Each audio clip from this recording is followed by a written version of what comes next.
महाभारतातील स्त्रीविश्व या मालिकेत मी आपल्यासमोर विविध कथा घेऊन येत आहे. त्यापैकीच ही एक. दुर्दैवी अंबा. राजा शाल्वाची मधुर स्वप्न डोळ्यात घेऊन स्वयंवराला उभी राहिलेली काशी राजाची ज्येष्ठ कन्या अंबा. स्वतः पुढे दैवाने काय भोग वाढून ठेवलेले आहेत याबद्दल पूर्णपणे अनभिज्ञ असलेली अंबा. काशीराजाच्या या कन्येचा शाल्वाच्या पराक्रमावर पूर्ण विश्वास होता. त्यामुळे त्या दोघात प्रेमाच्या आणाभाका होऊनही याची वाच्यता तिने आपल्या पित्याजवळच काय पण धाकट्या भगिनींजवळ सुद्धा केली नव्हती. पित्याने तिघींचे स्वयंवर मांडले तेव्हा आपण शाल्वाची राणी म्हणून त्याच्याकडे जाणार याबद्दल तिच्या मनात तिळमात्रही शंका नव्हती.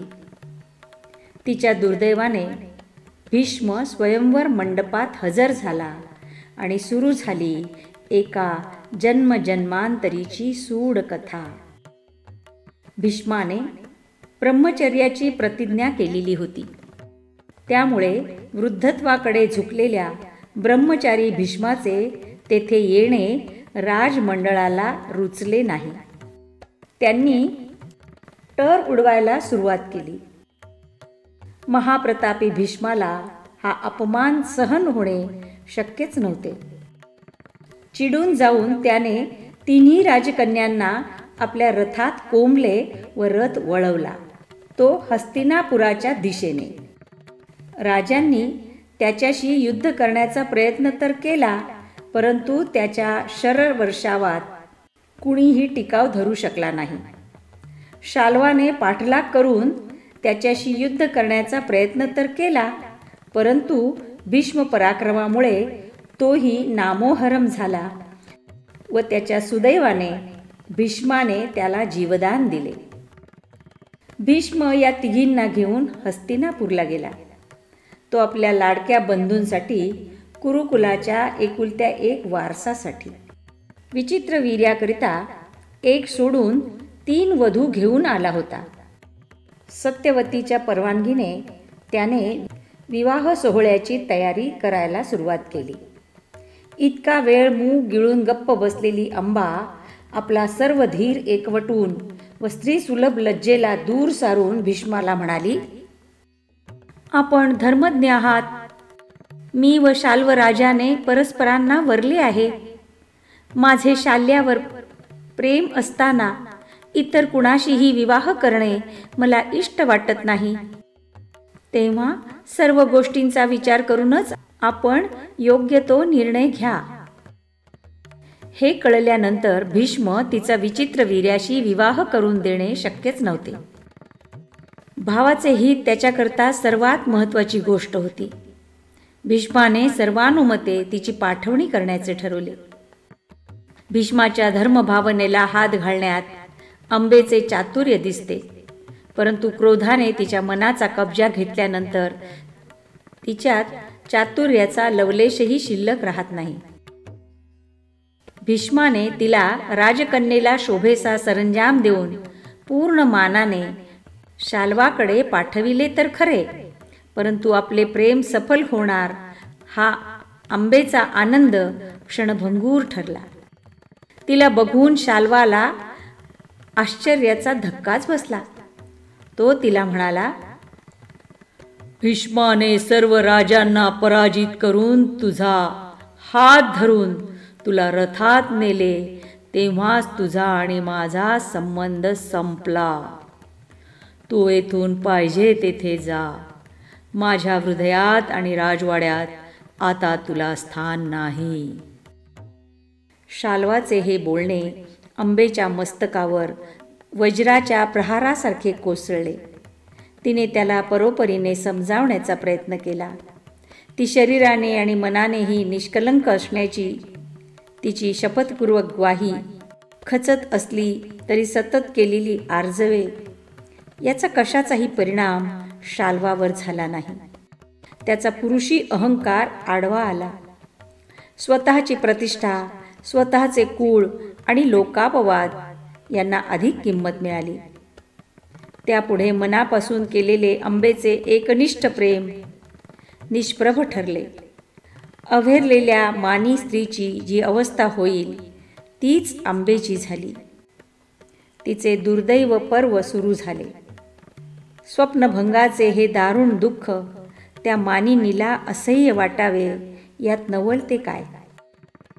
आपल्या या परिस्थितीला कुणाला जबाबदार धरावे हे तिला कळेनासे झाल्यामुळे ती स्वतःसह पित्याला, भीष्माला, शाल्वाला आणि तिच्यावर अशी परिस्थिती आणणाऱ्या विधात्यालाही दोष देऊ लागली.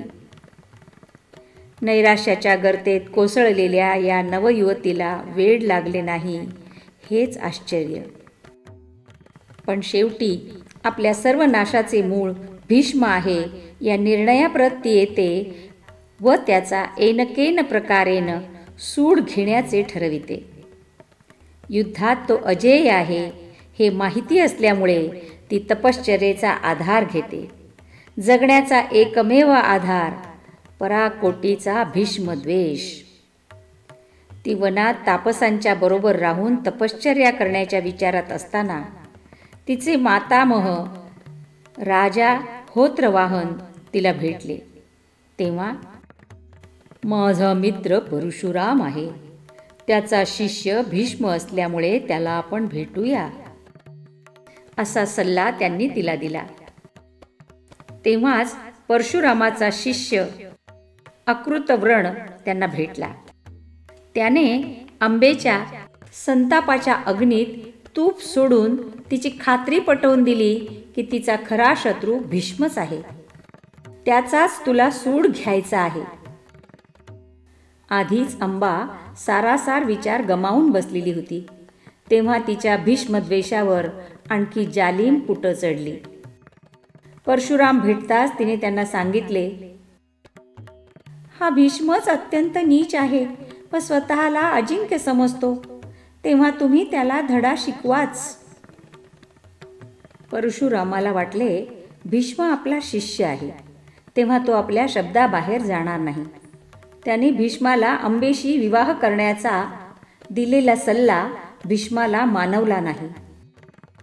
गुरु आज्ञेपेक्षा आपली प्रतिज्ञा भीष्माला महत्त्वाची वाटली. त्याने परशुरामाला साफ शब्दात नकार दिला. तेव्हा परशुरामाने डरकाळी फोडली. मी तुझ्या अमात्यांसह नाश करेन. भीष्म ही काही कच्च्या गुरुचा चेला नव्हता. त्याने सांगितले, ज्या समंत मंचकावर तुम्ही तुमच्या पितरांचे क्षत्रिय रुधिराने तर्पण केले तेथेच तुमचा पराजय करेन व नंतर स्नान करून शुद्ध होईन. हे भीषण युद्ध सुरू होण्याच्या अगोदर गंगेनेही मध्यस्थी करण्याचा एक वृथा प्रयत्न केला, पण कुणाचेही काहीही ऐकून घेण्याच्या मनस्थितीत भीष्म नव्हताच. गुरु शिष्याचे युद्ध तब्बल 23 दिवस चालले. अखेर भीष्माने प्रस्वाप अस्त्र काढले. तेव्हा नारदादी ऋषीगणांनी मध्यस्थी करून हे युद्ध थांबविले. शिष्याकडून पराजित झालेला परशुरामही शिष्यावर प्रसन्न झाला व तो शिष्याला आशीर्वाद देऊन महेंद्र पर्वताकडे निघून गेला. या सर्व प्रकाराने अंबेला विलक्षण मनस्ताप झाला व शेवटी आपले कुणीच नाही व जे काही करायचे आहे ते आपल्यालाच करायचे आहे अशी मनाशी खुणगाठ बांधून तिने उग्र तपश्चर्या आरंभली. 12 वर्षाच्या तिच्या अथक तपामुळे तिने आकाश व पृथ्वीस तापवले. तिच्या ध्यानामनात भीष्मवधाशिवाय दुसरा कुठलाही विचार नव्हता. तिच्या या तपामुळे स्वतः गंगा तिला भेटायला आली, परंतु तिला परावृत्त करण्यात गंगेला अपयश आले.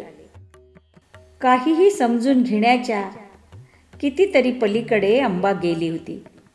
जो कोणी तिला समजावण्यास आला त्याला तिने ठणकावून सांगितले, मला परावृत्त करण्याचा प्रयत्नही करू नका. मी स्त्री असल्यामुळेच अशी अपमानित झाले. मी आता पुरुष होऊनच भीष्माचा सूड घेईन. तिच्या तपाच्या प्रभावाने प्रत्यक्ष शूलपाणी शिवशंकर तेथे आला. भीष्मवध तुझ्याचमुळे होईल असा त्याने तिला वर दिला. एवढेच नव्हे तर पुढच्या जन्मात तुझ्या इच्छेप्रमाणे तुला पुरुषत्वाची प्राप्ती होईल व या सर्व घटनांचे तुला विस्मरण होणार नाही असे अभिवचनही दिले. शंकर निघून जाताच अंबेने स्वतःची चिता स्वतःच रचली आणि पेटवली. तिने अग्निप्रवेश करतानाही एकच मंत्र जपला, भीष्मवधाय भीष्मवधाय भीष्मवधाय. द्रुपदाने शंकराची आराधना करून त्याला प्रसन्न करून घेतले होते. शंकराकडे त्याने एक पुत्र व एक कन्या मागितली. शंकराने त्याला एक कन्या होईल व कालांतराने तोच पुत्र होईल असा वर दिला. द्रुपदाच्या पोटी अंबेने जन्म घेतला तो कन्या म्हणूनच.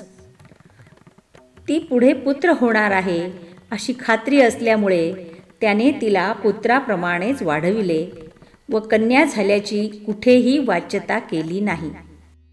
तिचे नाव ठेवण्यात आले शिखंडी.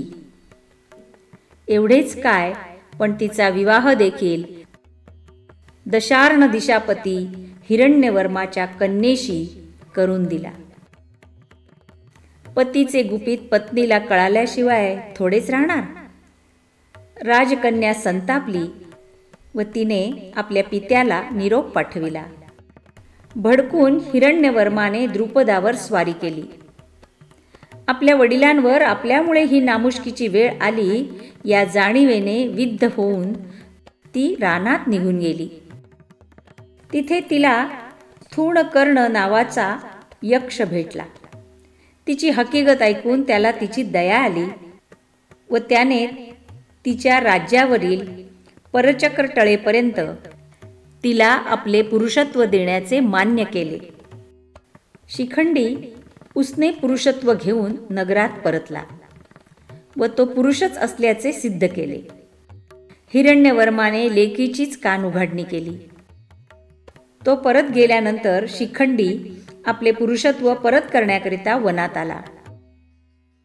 दरम्यानच्या काळात यक्षाचा स्वामी कुबेर स्थूणकर्णाकडे आला असता त्याला ही हकीकत कळली. तेव्हा त्याने शिखंडीच्या मृत्यूपर्यंत स्थूणकर्ण स्त्रीच राहील असा शाप दिला. मरेपर्यंत पुरुषत्व लाभले हे ऐकून शिखंडीला परमानंद झाला. त्याने सर्व प्रकारची धनुर्विद्या द्रोण शिष्य म्हणून शिकून घेतली. तो शूर वीर रथी म्हणून प्रसिद्ध झाला. महाभारत युद्धाच्या वेळी पांडवांच्या 7 अक्षौहिणी सेनेच्या 7 नायकांमध्ये त्याचे नाव समाविष्ट होते. त्याला 2 पुत्रही झाले, क्षत्रदेव व वृक्षदेव.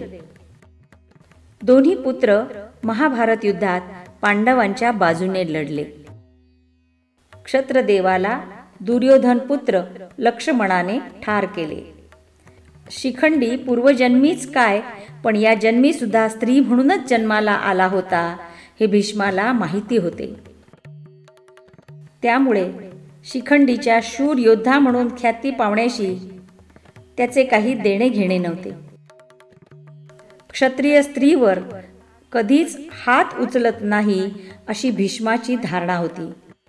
त्यामुळे त्याने युद्धात शिखंडीचा प्रतिकार करण्याचे नाकारले व शिखंडीच्या मागे उभ्या असलेल्या अर्जुनाने शरसंधान करून भीष्माला मृत्युमुखी ढकलले. अंबेचा खरा पराभव भीष्माने शिखंडीसमोर शस्त्र न उचलण्याने झाला. अंबेच्या संपूर्ण आयुष्यात तर ती सुखाला मुकलीच. क्रोधाग्नीच्या आगीत ती जळत राहिली. तिच्या इच्छेप्रमाणे ती भीष्माच्या मृत्यूचे कारणही बनली. तरी भीष्म इच्छामरणी असल्यामुळे शरशय्येवर पहुडला असला तरी अश्वत्थाम्याच्या नरमेधात शिखंडीची आहुती पडली तरी तो जिवंतच होता. हा अंबेचा दैव दुर्विलास आहे. अंबा स्त्री स्वातंत्र्याची खंदी पुरस्कर्ती होती. अत्यंत करारी, तितकीच संतापी आणि दुराग्रही. मी म्हणेन तसेच होणार ही तिची वृत्तीच तिच्याकरिता घातक ठरली असेच म्हणावे लागेल, हो ना? महाभारतातील स्त्री विश्व. लेखिका डॉक्टर नीलिमा निशाणदार. सतारवादन उमा निशाणदार. आणि वाचक स्वर होता ॲडव्होकेट प्रेरणा देशपांडे. मित्रांनो, असेच नवनवीन व्हिडिओ ऐकण्यासाठी, बघण्यासाठी आपण माझ्या नवप्रेरणा एंटरटेनमेंट या यूट्यूब चॅनलला सबस्क्राईब करा, लाईक करा आणि शेअर करा.